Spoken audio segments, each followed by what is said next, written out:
Math. Math is a language in a sense that it encapsulates the variety of rationale on how the universe works. And like languages, culture and national origin have deep-rooted aspects with the way it is practiced. With society constantly evolving and as the world becomes even more borderless, it possesses the question, is the perception and practice of math culture-free? Brazilian mathematician Ubiratan de Ambrosio conceptualized ethnomathematics as ethno, being culture, plus mathema, explaining or understanding, plus tics, being techne, arts or techniques. The word ethno refers to a group of people who share a common culture. Now, ethnomathematics is a branch of mathematics, acknowledging the fundamental differences in mathematics content, mathematics understanding, and mathematics application, which links culture and mathematics. It is an encultured concept that shares different mathematical principles to one's sociocultural environment. We can observe some of these examples through the lens of traditions and culture we have experienced as we live in these channels. Studies also suggest that cultural heritage is not only to be integrated into subjects like the social sciences, but to basic education as well. Variety exists in the context of mathematical activities. Diverse concepts, integration, and a sense of awareness is part of studying mathematics. The expansion of mathematical horizons in a way that contributes to the becoming of a rich cultural diversity of structures which humans use to understand the principles of the earth is what ethnomathematics tries to be.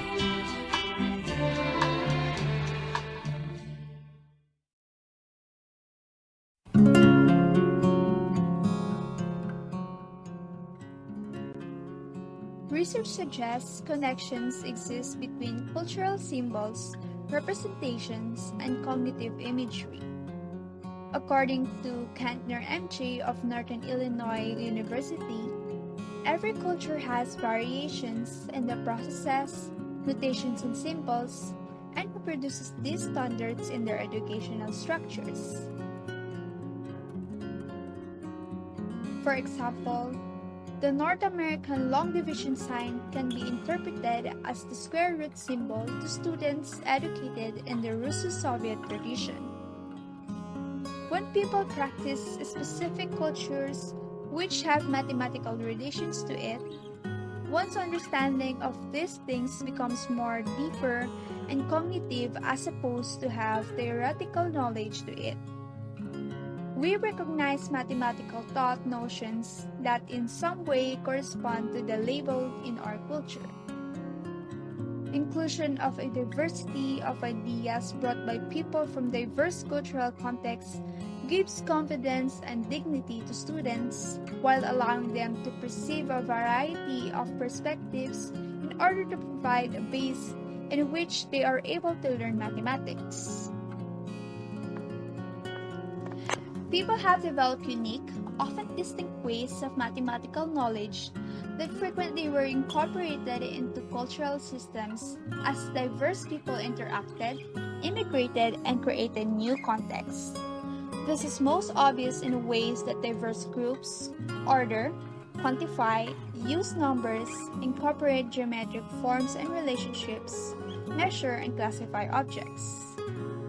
D'Ambrosio writes, a basic tenet of ethnomathematics is the sincere belief that all people use mathematics in their daily life, not just academic mathematicians. Yet, globally speaking, all people do not have regular access to or do not attend school. Because many students were not familiar with the traditional culture, prior knowledge of the culture could not be used to enhance the learning of mathematics.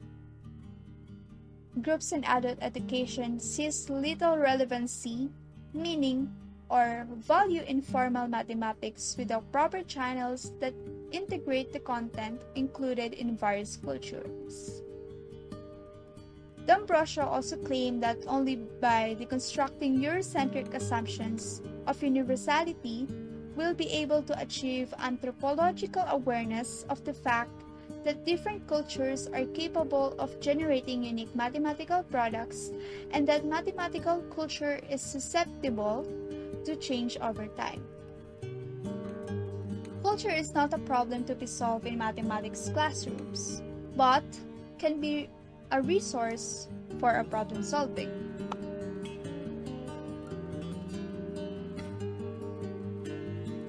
Most people perceive education as a complex and unnecessary matter in society, especially in third world countries like the Philippines. One main reason for such perception is the faulty educational system designed or adopted by the administration. Due to hasty curriculum transplantation from highly industrialized capitalist nations to third world countries, the educational program does not align with the needs and aspirations of the locals. It also encapsulates students to learn limited information, and it tends to confuse learners regarding the contents from their culture's point of view. These then lead to students' psychological blockage and sociocultural and psychological alienation that prevents them from appreciating and receiving the education they deserve. This phenomenon extensively impacted the field of mathematics, which prompted Paulus Gertz to write an article about it. He mentioned that Gay and Cole became convinced that it is necessary to investigate first the indigenous mathematics before the new mathematics is introduced in schools. Educators should maximize the indigenous culture resources and mobilize appropriate teaching styles to help learners immerse themselves in the lessons. This would eventually lead them to study the new mathematics. Celeste Anlianeta, a UP graduate, believes that math and culture are inextricably linked. She cited Dr. Alanghi's paper, "There's a Theory Behind What We're Doing, Ethnomathematics and Indigenous Peoples' Education in the Philippines," in her article, "Math and Culture for Indigenous People." Dr. Alanghi noted that since the 1970s, multiple community-based projects led by the Department of Education in collaboration with various civil society groups and IP organizations have been progressing in the Philippines with the goal of educating indigenous people from rural places. According to Llaneta, the paaralang Mangyan na angkop sa kulturang aalagaan for the Mangyan community in San Jose Occidental, Mindoro, stood out amongst the partner schools in the study. Just like in any other schools, it is evident that mathematics is difficult to teach. So in accordance to Indigenous People Education Program, mathematics comes to life in the Mangyan traditions at Pamanaka. Teachers and volunteers at Pamanaka find new and innovative ways to introduce math topics to Mangyan students. Math lessons in Pamanaka are linked to the community's daily lives, including farming, transportation, and even rituals. Fraction is taught in such a way that children witness crops being shared after harvesting. Teachers use their experience of crossing rivers to teach Pythagorean theorem, which states that people cross rivers diagonally via the hypotenuse rather than in a straight route. The steps during ritual performances are described in respect to number patterns and sequences. Last 2021, the Department of Education marked the first decade of Indigenous People Education Program. This program is established to value the rights of indigenous communities and indigenous learners to an education that is responsive to their context. According to the agency's IP Education Office, there are 42,176 public schools serving over 2.5 million IP learners in the Philippines. The program recognizes and develops the community group's fundamental forms of knowledge, competencies, as well as the rest of their heritage.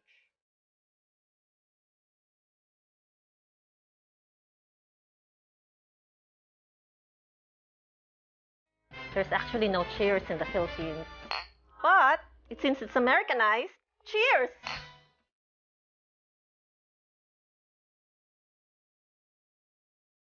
Cultural imperialism has greatly impacted the lives of Filipinos even decades after we have gained independence.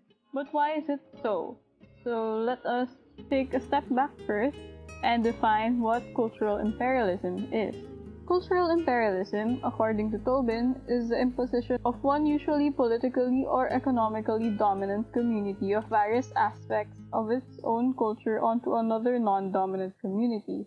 It is cultural in that the customs, traditions, religion, language, social and moral norms, and other aspects of the imposing community are distinct from, though often closely related to, the economic and political systems that shape the other community.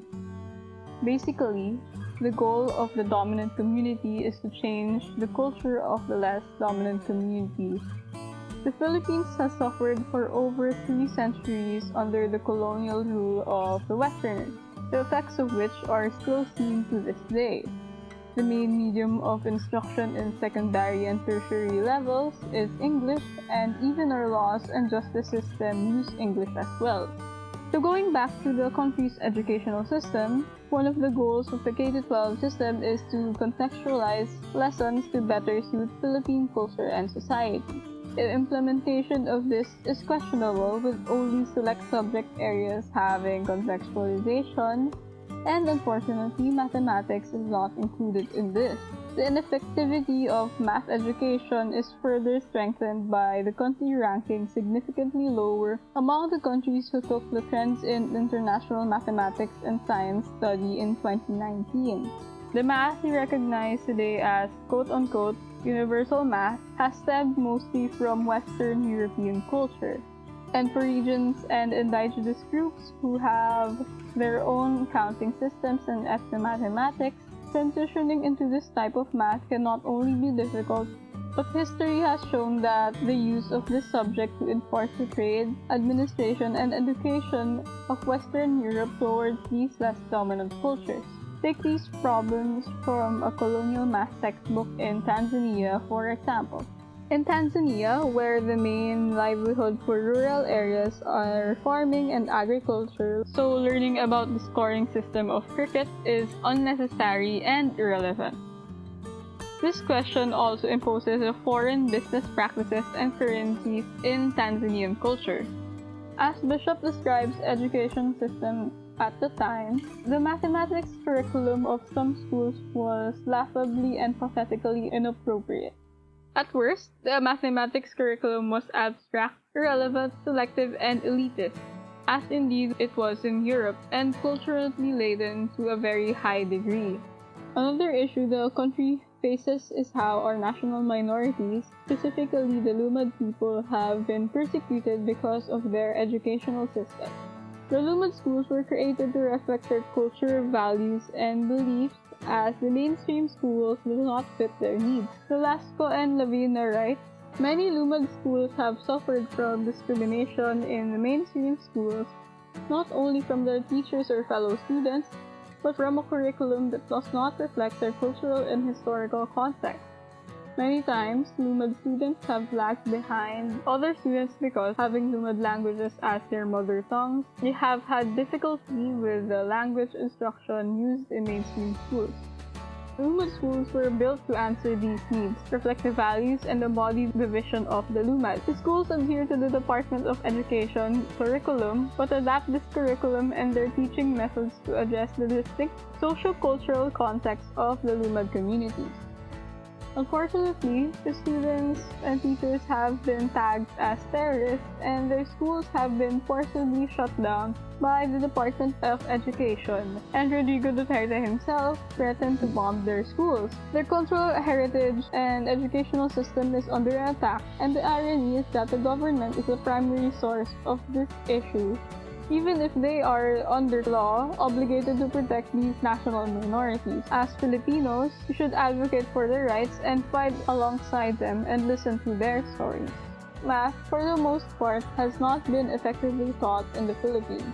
It has been neglected in the contextualization process in the new K-12 curriculum, and in turn suffered great consequences. The widespread effect of cultural imperialism is still seen in the educational system in the Philippines. This should be a wake-up call for policymakers and education leaders to improve and properly contextualize math education to fit the next generation of Filipinos.